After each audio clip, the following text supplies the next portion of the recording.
Anthony Davis glad he doesn't have to shoulder as much of the load with Lakers. In prior seasons, the New Orleans Pelicans have tried to do everything they can to surround Anthony Davis with the means to succeed.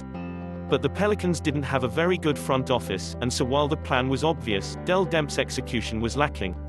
Particularly when it came to shooting, New Orleans always failed. But now David Griffin is in charge and the Pelicans are looking forward. However, they are without Davis, who is with the Los Angeles Lakers. Ironically enough, and not just because of the assets gained in return from LA, the Pelicans have a much better roster these days than the Lakers. Still, that hasn't stopped Davis from waxing poetic about not having to do everything the way he did in prior seasons in Louisiana. Speaking to Dave McMenamin this week, Davis said he was happy that other players were there to shoulder the load.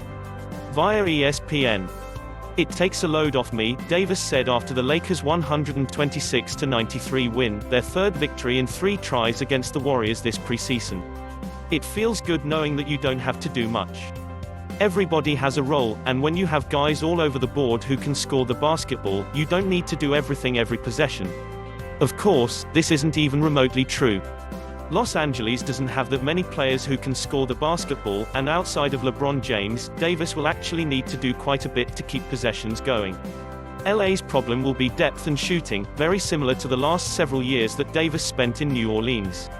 Meanwhile, the Pelicans have lots of new, good players, including Zion Williamson. They also have J.J. Redick, one of the best shooters in NBA history. It's nice that Davis feels as though he is finally being supported, but the reality is probably much different. Him trying to compliment the Lakers while taking a swing at the Pelicans, even though Demps is no longer with the organization, is sort of clumsy. There are ways for Davis to ingratiate himself with Lakers fans without alienating his legacy in New Orleans, and this ain't it.